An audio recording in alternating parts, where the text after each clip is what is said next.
Hello, everyone. So, if you are a new teacher at Buckland, you may have come across my older video, but I've been requested to do a number of update videos, and I'm very happy to do so. Rather than making one big video about everything, I'm going to divide them up a little bit. So, for example, this video is going to be only about my accommodation. I'm going to make another video about my school and about the city of Kaili itself. Now, I have to say, I'm using my laptop, so there is some limits in terms of how much I can move this around. I'm not using, I mean, this is my phone, so it's quite basic. I'm using my laptop, therefore, it's going to be some limits on how I can sort of move around, but I'll try my best, and hopefully, this will give you some idea. Now, I should emphasize that what I'm going to show you here, it's not going to be exactly the same where you will be. It's just to give a general idea of the sort of thing that you can expect. I mean, every school is different, every accommodation has some differences, but broadly speaking, this is what you can expect. Um, I have to say, this is a lot bigger, you'll see in a second, than the accommodation I had 5 years ago at Guizhou. And at that time, I thought that was okay. But certainly, this feels like the Waldorf Astoria by comparison. Okay, so without further ado, here we go. This is the accommodation I have with Kylie number one middle school. Here we go. So this is the main living room. I'm going to switch a light on so you can see better. This is basically a whole apartment entirely to me.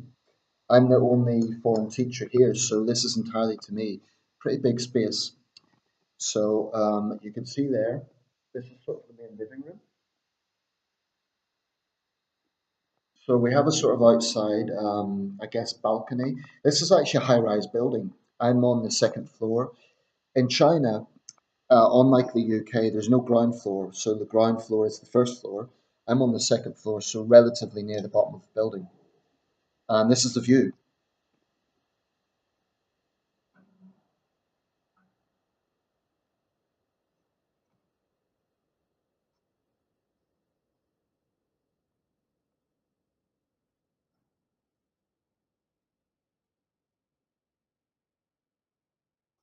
Now, it's a bit foggy today. It has been in recent days, a little bit chilly, a little bit foggy.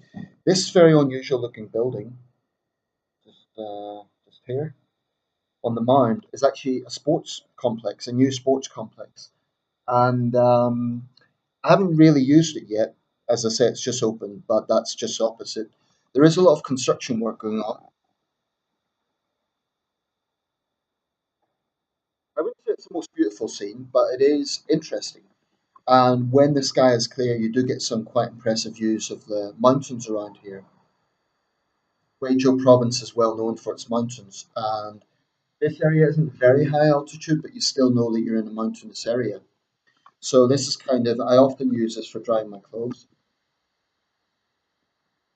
If it's a sunny day, or even just a dry day, it doesn't take too long to dry them up.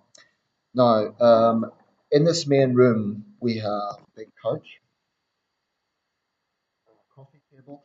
Apologise for the mess, but that just shows how much I've settled into this place. There's a TV. Now, unlike my time at Yongzhou, the TV actually works, and I've come across an enormous selection of English language films, and I've been watching them almost every day. I'm a big film guy, so I've been watching them almost every day, and really am spoiled for choice. Now, at first, I thought maybe I would be charged for that, but in China, it's important to know that if you're going to be charged for something, it's up front. You will know about that. So if you do get something like that, if you get a TV that has films on it, take advantage of it, watch it, enjoy it, because it's in your contract. And that's the thing. In your contract, you will notice that there are certain things that need to be laid out in accommodation. So when you arrive, make sure everything is there, particularly the most important things like a working shower and a working washing machine.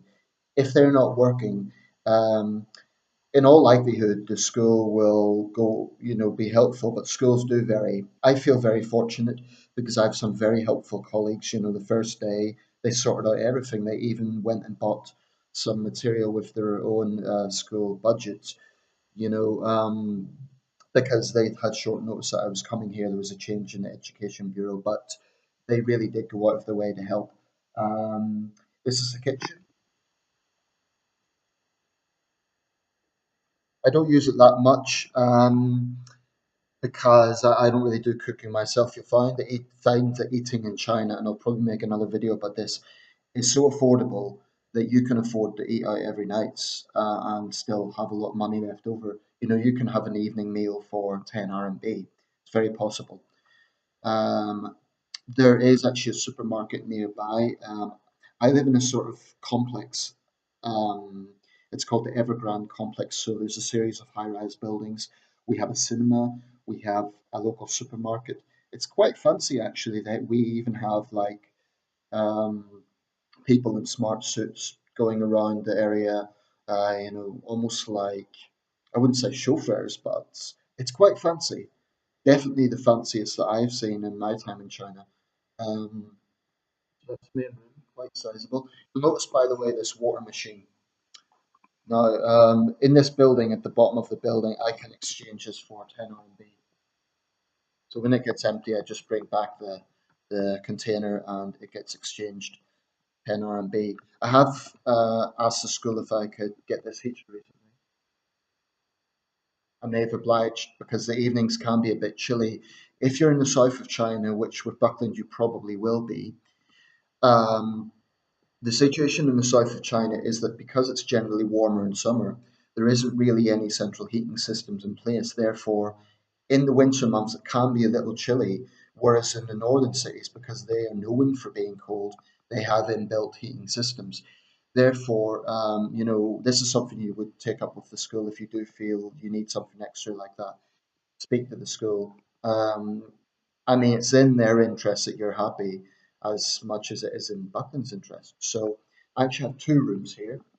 Now this one I like to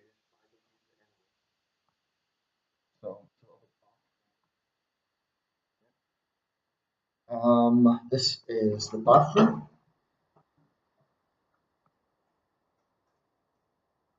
So you have a Western style toilet.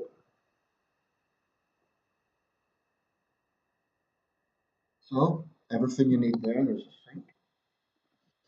I'll just show you the washing machine, which is very important. Of course, you need that to be working. Again, the light is used here, but it's not a big problem. It's kind of the open top washing machine. And most of the ones I've come across are like this. So you put your clothes in there.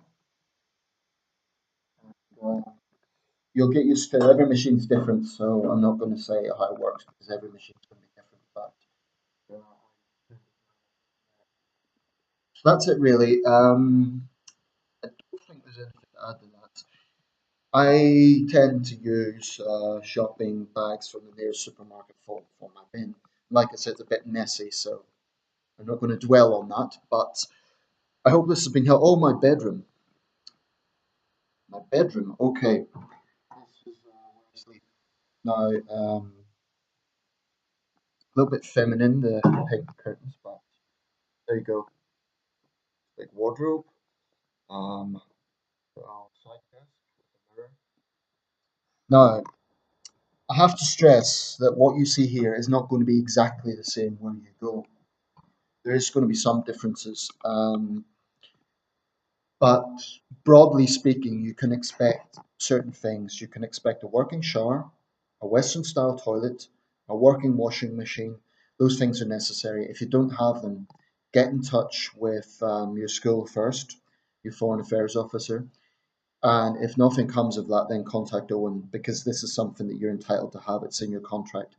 But I have to say, so far, I've had no problems either at my last school or this one. Now, as to the school itself, it's 10 minutes walking, but to be honest, I'd probably say 12 minutes. My school happens to have a lot of steps, so although it seems very close, I still try to give myself a little bit of extra time to get up those steps. It can be a little tiring at times, but that's it. Oh, Wi-Fi, that's another very important thing. It's in your contract, and I imagine for most people that's pretty important. Um, if you're not going to have it immediately, but your FAO will try and sort that out, and they know that it's important for you. What I would say as a general rule in China is that things do get sorted out. Sometimes it can take a little bit of time. If something is particularly important for you, do stress the point. But also remember that your FAO is likely a full-time teacher, and being an FAO is really a voluntary job. So really, they're doing you favors. They're not paid for that. So don't be too, try to be understanding that they have busy schedules. But at the same time, in my experience, all three FAOs I've had have been great, and they've all wanted to help. So don't hesitate to just tell them, do you mind if you have time? Can you help me with this? Can you help me with that? Oh, once or twice I've had fuses here, so I've turned on these kind of chandelier type lights, and the whole place went out. Don't panic. Well, I didn't panic. Switch box, so that got sorted out. That's it really. I hope this has been helpful. I will be making more videos. This is just about accommodation. But like I said, it's going to be different with different schools. If you are very unhappy about something, don't live in a state where you're just unhappy. Tell someone, tell your FAO, tell maybe other teachers that might have time to help you, and tell Buckland certainly. But I would say give them time to sort it out. In my case, my arrival here was a little bit unexpected, or at least sooner than they expected. So they didn't quite have everything ready. At first, I'll be honest, there were a few cockroaches around. But don't get me wrong, this isn't disgusting. It's just that it had been unoccupied for a while. Luckily, I'm not squeamish. Maybe you are. Cockroaches, as far as I know, aren't dangerous. They just, well, unhygienic. So things like that, in my other school, I know the washing machine wasn't working at first because, when something is used for a long time, then it's dormant for months, especially if it's a water-based mechanism like that. It can get mildew, it can get a bit grimy. So I had to get that fixed in my last school. But everything here has been working great. The shower takes a while to heat up, a good 2 minutes till the water gets warm. But really, I'm very content with this apartment. I feel very lucky, particularly as many whole Chinese families would live in an apartment this size. So, I would remind people that we generally have a pretty good life here compared to some people. So, thanks for watching and feel free to ask any questions.